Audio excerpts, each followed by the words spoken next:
साथियों, सर्वप्रथम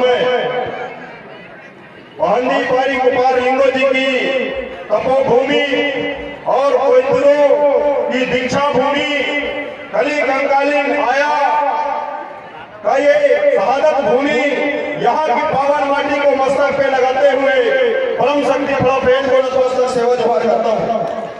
आप सभी लोग जो जनगण मन के अधिनायक हैं, इस भारत के भाग्य विधाता है, अन्नदाता है, श्रमवीर है, जिनकी मेहनत से धरती माँ भी अन्न देने के लिए मजबूर हो जाती है। ऐसे अन्नदाताओं के, गोवाड़ा के राजकुमार राजकुमारियों के चरणों में अनिल धुर्वे का नतमस्तक सेवा जोहार पहुंचे।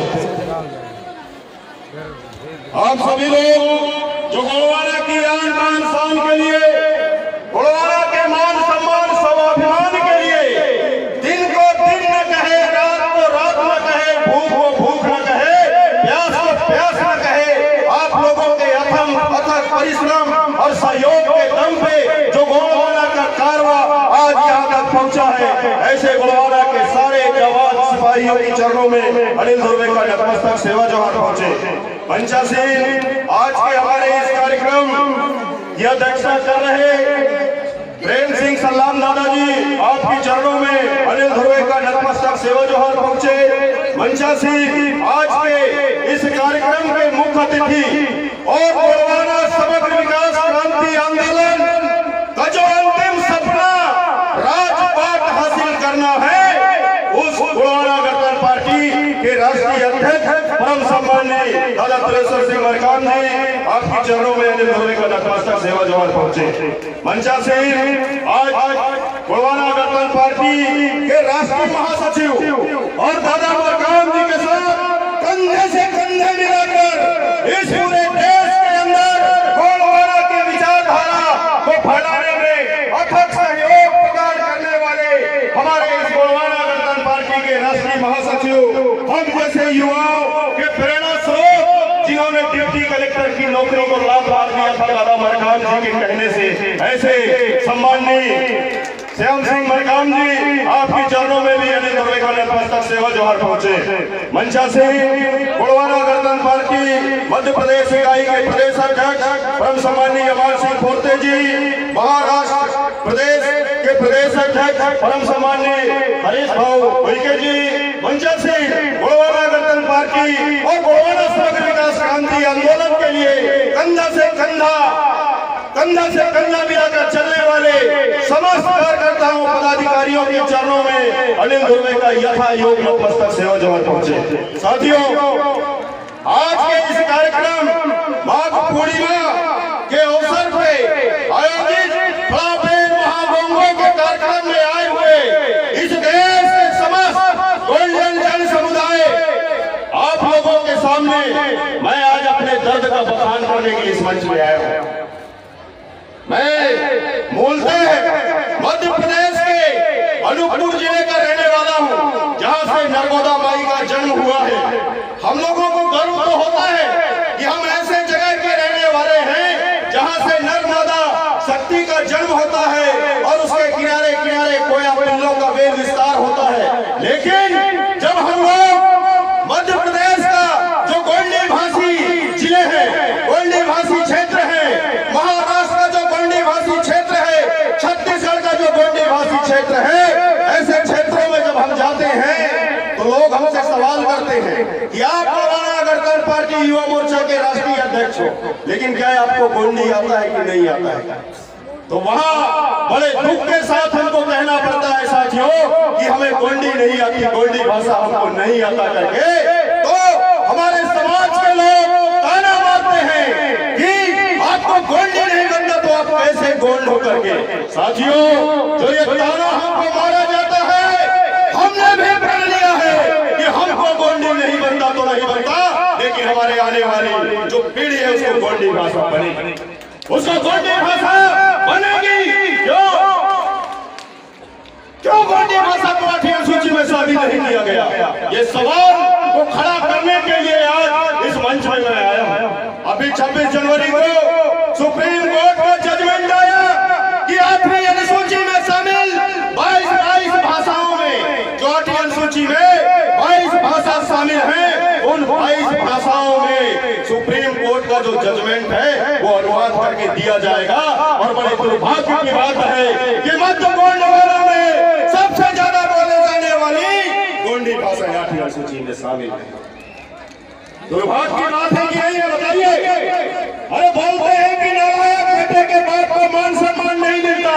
हमारी भाषा जो हमारी माँ है उसे अगर मान सम्मान नहीं मिल रहा तो हम लोग नालायक बेटे हैं कि नहीं, बताइए। नालायक बेटे हैं ना, तो लायक बनना पड़ेगा कि नहीं बनना पड़ेगा? 1 नवंबर सन 1956 में जब भाषावार प्रांतों का गठन होता है, मराठी बोलने वालों को महाराष्ट्र दे दिए, कन्नड़ बोलने वाले को कर्नाटक मिल गया, उड़िया बोलने वाले को उड़ीसा मिल गया, तमिल बोलने वाले को तमिलनाडु मिल गया, कन्नड़ बोलने वालों को कर्नाटक मिल गया, मलयालम बोलने वालों को आपका केरला मिल गया, पंजाबी बोलने वाले को पंजाब मिल गया, गुजराती बोलने वाले को गुजरात मिल गया, लेकिन गोंडी भाषा बोलने वालों को गोंडवाना प्रदेश क्यों नहीं मिला? ये सवाल अपने मन मस्तिष्क में हमको बैठाना पड़ेगा। साथियों, देश की आजादी की लड़ाई में अगर इस मध्य भारत के अंदर सबसे ज्यादा त्याग तपस्या और बलिदान किसी ने किया है तो गोंडवाना के मूल भी ने किया है। कल भी हम लड़े थे अपने जल जंगल जमीन के लिए, और देश की आजादी की लड़ाई के बाद में जो हमारा गोंडवाना राज्य था, हमको गोंडवाना राज्य नहीं मिला। अनेकों प्रांतों में गोंडवाना का जो मूल बीज है उसको बांट के रख दिया गया, और आज भी गोंडवाना का जो मूल समुदाय है, गोंडवाना का जो मूल निवासी तबका है, वो जल जंगल जमीन की लड़ाई के लिए आज भी लड़ रहा है। इस बात को हमको अपने दिमाग में बैठाना होगा। साथियों, जंगल का राजा कौन होता है? शेर होता है। शेर जब चलता है तो एक निश्चित दूरी में जाने के बाद में वो चुपचाप बैठता है और पलट के देखता है, जिसे हिंदी साहित्य में सिंहावलोकन बोला जाता है। यानी आपने अभी तक जो किया उसका एक बार अवलोकन होना चाहिए। तो हम लोगों को भी देश की आजादी के बाद से लेकर जो गोंडवाना का मूल निवासी समुदाय है, गोंडी भाषा, जब भाषावार प्रांतों का गठन हुआ तो गोंडवाना प्रदेश क्यों नहीं मिला? किसकी साजिश रही उस समय, और उस साजिश से लड़ने वाला वो शख्सियत कौन था? इन बातों को अपने दिल दिमाग में बैठाना पड़ेगा और आने वाली पीढ़ी को बताना पड़ेगा। जितने भी सामाजिक संगठन वो समाज के नाम से बने, जितने भी सामाजिक संगठन धर्म, भाषा, संस्कृति के लिए काम कर रहे हैं, उन समस्त सामाजिक संगठनों का सिंहावलोकन करना पड़ेगा। उनको देखना पड़ेगा कि आज तक आप लोगों ने इतना बड़ा जो ये मूल निवासी समुदाय है, जिस मूल निवासी समुदाय को उठाने और जगाने की जो आप बात करते हो, तो हमारा जो ये लड़ाई का कारवां है वो कहां तक पहुंचा? क्या हम गलत दिशा में भाग रहे हैं? जिस तरीके से जो कोल्हू का बैल होता है ना, वो वहीं पे चलता है लेकिन पहुंचता कहीं नहीं। कोल्हू का जो बैल होता है वो वहीं पे चलता है लेकिन पहुंचता कहीं नहीं है। इसलिए जो हमारा लक्ष्य है, लक्ष्य को हमको फोकस करना पड़ेगा। साथियों, गोंडवाना गणतंत्र पार्टी ने निर्णय लिया है कि 18 फरवरी को महाशिवरात्रि का पावन पर्व भी है, और 18 फरवरी को ही 12 बरस रियासत के राजा लाल शाह श्याम जी का पुण्यतिथि भी है। गोंडवाना राज्य के बारे में सबसे पहले बात करने वाला गोंडवाना का बेटा राजा लाल शाह श्याम जी थे, जिनको जब गोंडवाना प्रदेश नहीं मिला तो सांसद के पद को लात मार के वो आ गए थे। साथियों, हमारी जो आने वाली पीढ़ी है, इस पीढ़ी को बताना पड़ेगा कि जो गोंडवाना का कारवां है, जो गोंडवाना का आंदोलन है, जो गोंडवाना राज्य का सपना है, ये सपना मात्र गोंडवाना गणतंत्र पार्टी का सपना नहीं है। ये सपना मात्र गोंडवाना गणतंत्र पार्टी भर का सपना नहीं है। यही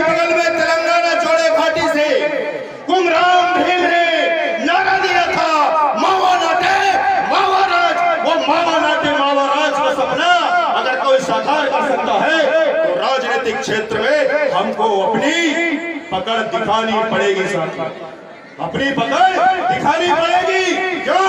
क्योंकि वर्तमान का जो समय है, ये लोकतांत्रिक व्यवस्था को अगर हमको बदलना है तो उसमें हिस्सा लेना पड़ेगा और राजनीति में हमको इंटरेस्ट लेना पड़ेगा। हम देखते हैं इस देश के अंदर आदिवासी लोगों के नाम से बने हुए तमाम सामाजिक संगठन जो खुलेआम मंचों में कहते हैं कि हमको राजनीति से कोई लेना देना नहीं। अरे आप राजनीति से इंटरेस्ट रखो या ना रखो, राजनीति आप पे इंटरेस्ट रखती है, इस बात को मत भूलो। आप राजनीति में इंटरेस्ट रखो या ना रखो, लेकिन जो राजनीति होती है वो आप में इंटरेस्ट रखती है। वो तो यहाँ तक इंटरेस्ट रखती है कि आप क्या खाओगे और क्या पियोगे, कैसे कपड़ा पहनोगे, रखती है इंटरेस्ट के नहीं रखती है। अभी झारखंड की बात बताऊं मैं, झारखंड में पारसनाथ पहाड़ी का विवाद आया, जिस पहाड़ी में वर्षों से वहां संथाल समुदाय के लोग, वहां हो समुदाय के लोग, मुंडा समुदाय के लोग अपने सिंगा बोंगा मरम गुरु की पूजा किया करते थे, गोंगो किया करते थे, जीवा अर्जी दिया करते थे। वहां पे एक जैन मुनि जाता है, वहां पे समाधि ले लेता है। आज पूरा का पूरा जो पहाड़ी है वो पहाड़ी जैनियों को सौंपने के लिए सरकार तत्पर। बताइए, जिनकी जनसंख्या इस देश के अंदर 45 लाख नहीं है, जिस समुदाय की आबादी 45 लाख नहीं है, उनको अगर कहीं पे किसी महापुरुष का प्रतिमा या कहीं पे अपना देव स्थान बनाने की आवश्यकता होती है तो सरकार को आवेदन नहीं करते हैं, सरकार उनको पूरा का पूरा पहाड़ी दे देता है। लेकिन गोंडवाना समुदाय के लोग जब अपने गांव में, क्षेत्रों में, जिला, तालुका, ब्लॉकों में शंकर साहब रघुनाथ साहब का, रानी दुर्गावती का, बाबू राम सेठ बाके जी का, वीर नारायण सोना खान जैसे, वीर गुंडा धूर जैसे, बिरसा मुंडा तिलका माझी, सिद्धू कानू चांद भैरव झानो बानो जैसे देश की आजादी की लड़ाई में जिन्हें अपना सर्वस्व दे दिया, उनकी प्रतिमा बनवाने के लिए आवेदन किया जाता है तो सरकार उनको आवेदन तक की प्रतिमा बनाने के लिए नहीं देती। तो साथियों, आज चिंतन करने का समय है। मैं 14 अप्रैल को लिंगो पेन करसाड़ के कार्यक्रम में सेमरगांव वलेकनार गया था, 14 अप्रैल को पहुंचा था। हम लोगों की बैठक हुई तो बहुत सारे लोग बोले कि आदिवासी समाज को अगर कोई बचा सकता है तो संविधान बचा सकता है, संविधान के अलावा कोई नहीं बचा सकता।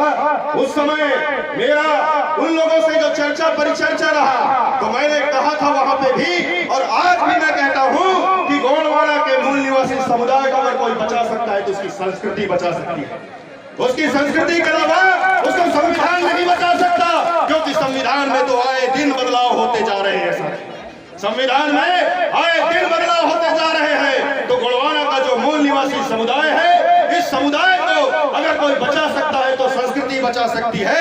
यानी संस्कृति को जो हम बचाने का काम कर रहे हैं तो वास्तव में संस्कृति को नहीं, हम अपने आप को बचाने का काम कर रहे हैं, हमारे आने वाली पीढ़ी को बचाने का काम कर रहे हैं। साथियों, पेरवासी दादा हीरा सिंह मरकाम जी कहा करते थे कि कोई भी समाज तब तक हारा हुआ नहीं माना जा सकता जब तक कि उसकी संस्कृति जीवित है, और गोंडवाना की संस्कृति जीवित है। इसलिए गोंडवाना को दुनिया की कोई ताकत नहीं हरा सकती। ये दादा मरकाम जी के कथन थे। आज हम देखते हैं दादा मरकाम जी का पेरवास हो गया। बहुत लोग कहते हैं कि दादा दूर चले गए हमसे, हमको तो ऐसा एहसास ही नहीं होगा। लगता है दादा ने जो विचारों का काफिला हमारे लिए छोड़ा है, विचारों की एक पगडंडी जो हमारे लिए बना के वो गए हैं, खाली हमको उनके बताए रास्ते पे चलना है। साथियों, गोंडवाना का जो मंजिल है, गोंडवाना का जो लक्ष्य है वो ज्यादा दूर नहीं है। मैं जाते जाते, क्योंकि मुझे मालूम है कि वक्ता बहुत सारे हैं यहाँ, और मंच में जो है वक्ता भी बहुत सारे हैं, और हमारे सांस्कृतिक कलाकार भी बहुत सारे हैं, तो सबको मौका मिलना चाहिए। तो जाते जाते मैं आप लोगों से कहना चाहूंगा कि करो तो कुछ ऐसा काम करो, करो तो कुछ ऐसा काम करो कि कलम इतिहास लिखने पर मजबूर हो जाए। करो तो कुछ ऐसा काम करो कि कलम इतिहास लिखने पर मजबूर हो जाए। और गोंडवाना के लोगों, ज्यादा कुछ करने की जरूरत नहीं है, बस दादा हीरा और मोती के बताए रास्ते पर चल दो, ताकि गाड़ गोंडी गोटू गायता और गोंडवाना सारे जहां में मशहूर हो जाए। हमारे जान में महसूस हो जाए। साथियों, इस मंच के माध्यम से, क्योंकि एक साल बाद पुनः यहाँ पर हम लोगों की मुलाकात होगी, क्योंकि मैं करीब 20-22 साल पहले से यहाँ इस कार्यक्रम में आ रहा हूँ और यहाँ पे आने का हमारा मेन मकसद रहता है, जो शहादत कली कंकालीन का हुआ, हीरा सूरा पाटीकर का जो शहादत हुआ, किस तरीके से लिंगों ने 33 करोड़ बच्चों को दीक्षा दिया था, वो हमारे अंतस में, हमारे हृदय में फिर से स्थान ग्रहण करे और ये कचारगढ़ की जो शक्ति है, हमको हमारा जो लक्ष्य है, जिस लक्ष्य की प्राप्ति से गोंडवाना के मूल निवासी समुदाय का उत्थान संभव है, वो लक्ष्य से हमारी नजरें न हटे। और दूसरी चीज, हम ये प्रार्थना करने के लिए यहाँ पे आते हैं कि हे बहंदी पारी कुपार लिंगो, हे कली कंकाली नाया, हे जम्बो रायतार भाई, इतनी शक्ति और इतनी ताकत हमको दो कि गोंडवाना राज्य का सपना हम लोग साकार कर सके, महाराष्ट्र में भी विदर्भ गोंडवाना राज्य बना सके, ऐसी शक्ति और ऐसी ताकत हमको दो और हमारे अंदर कभी भी अहम पैदा न हो, हमारे अंदर कभी भी घमंड पैदा न हो। क्योंकि हम देखते हैं आज का जो युवा वर्ग है, ये सिद्ध होने से पहले, प्रसिद्ध होने के लोभ में गलत रास्ते पे चल पड़ता है, ये सिद्ध होने से पहले, प्रसिद्ध होने के लोभ में गलत रास्ते पे चल पड़ता है और बाद में फिर कुटा पिटा के गोंडवाना के पास भी आता है। बहुत पहले दादा मरकाम जी ने कहा था कि कब तक छुपे रहोगे सूखे पत्ते की आड़ में, अरे कब तक छुपे रहोगे सूखे पत्ते की आड़ में, और एक दिन बिक जाओगे दुनिया के बाजार में।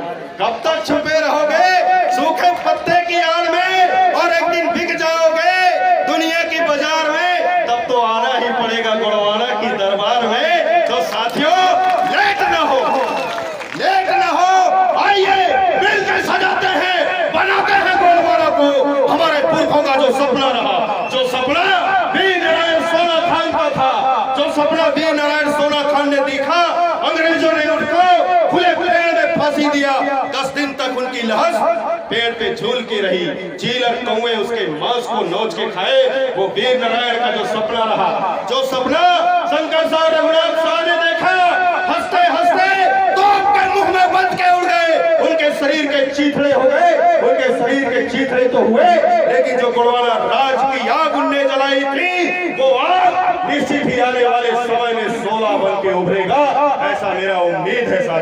साथियों, जाते जाते मैं सिर्फ इतना कहना चाहूंगा कि वक्त कम है, वक्त कम है, जितना दम है लगा दो, वक्त कम है, जितना दम है लगा दो। कुछ को मैं जगाता हूं, कुछ को आप लोग जगा दो, और गोंडवाना की सरकार और गोंडवाना की विचारधारा की सरकार और गोंडवाना राज का जो सपना है, उस सपने को हम लोग साकार कर सके। इसी आस और विश्वास के साथ आप लोगों ने बड़े ध्यान से ही मेरे विचारों को सुना, उसके लिए मैं आभारी हूं और आप लोगों से प्रार्थना करना चाहूंगा कि आप लोगों के चरणों का धूल इसी तरीके से गोंडवाना के मंच में पड़ता रहे, हमारे माथे पे आप लोगों के चरणों का धूल पड़ता रहे। निश्चित ही आप हम सब मिलकर एक सुंदर शोषण मुक्त, रोजगार युक्त, भय मुक्त जो दादा मरकाम का देखा हुआ सपना है, उस राज्य की संकल्पना को पूरा कर सके। इसी आस और विश्वास के साथ पुनः आप लोगों के श्री चरणों में अनिल होने का नतमस्तक सेवा जोहार पहुंचे। जय जय